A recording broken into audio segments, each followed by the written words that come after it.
ஒழுக்கங்களை கற்றுக் கொடுக்க வேண்டும். அந்த நேரத்தில் அவரிடம் நல்ல முறையில் ஒரு நல்ல நண்பராக, சிறந்த நண்பராக நாங்கள் இருந்தால்தான் அவர்களுக்கு நல்ல விஷயங்களை கற்றுக் கொடுக்க முடியும். இல்லை என்று சொன்னால் ஸ்ட்ரிக்ட்டா இருந்து இத செய்யுங்க, அத செய்யுங்க அப்படின்னு சொன்னா, நமக்கு பின்னாடி நம்மளுடைய பிள்ளைகள் நம்மை தான் தவறாக பேசுவார்கள். அவரு சொல்வாரு, அவர் பேச்சு யாரு கேட்கறது? அவரு வயசுல இப்படியா பண்ணிட்டு இருந்தாரு. அப்படி நம்ப பிள்ளைகள பேசக்கூடிய சூழ்நிலை இன்னைக்கு உருவாகி இருக்கிறது. அதற்கு காரணம் என்ன? நாம் கட்டளையிடுகின்றோம். அவர்களுக்கு கட்டளையிடக்கூடாது. அந்த நேரத்தில் சரியான முறையில் அவர்களுக்கு சொல்லிக் கொடுக்க வேண்டும். அதனால் தான் ஒரே ஒரு சம்பவத்த சொல்லி முடிச்சிடுறேன். யாக்கூப் அலைஹிஸ்ஸலாம் தன்னுடைய பிள்ளைகள் யாரு? யூசுப் அலைஹிஸ்ஸலாம். யூசுப் அலைஹிஸ்ஸலாம் தன்னுடைய கனவில் ஒரு கனவை பார்த்தார்கள். என்ன கனவு? 11 நட்சத்திரங்களும், ஒரு சூரியன், ஒரு சந்திரன் அவர்களுக்கு சஜ்தா செய்கிறார்கள். இந்த சம்பவத்தை சொன்னவுடன் யாக்கூப் அலைஹிஸ்ஸலாம் என்ன சொன்னார்கள்?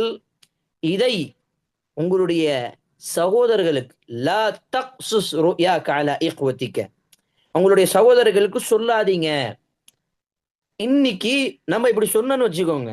இந்த மாரி ஒரு கனவு வருது திடீர்னு நம்ம ஹஜ் பண்றோம், உம்ராக்கு போறோம், அல்லது எனக்கு நெறைய காசு வந்துச்சு நம்மளுடைய பையன் நம்ம கிட்ட வந்து சொல்றான்னு வச்சுக்கோங்க. நம்ம என்ன செய்வோம்? அப்படியா? நல்லது.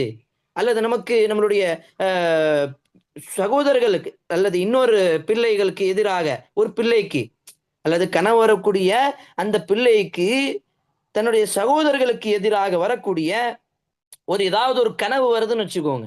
அந்த நேரத்துல நம்ம என்ன செய்வோம்? இது உங்களுடைய என்னுடைய சகோதரனுக்கு அக்கா, தம்பி, அண்ணன், தங்கச்சி யார்ட்டயும் சொல்லாதீங்க. அப்படிதான் சொல்லுவோம்.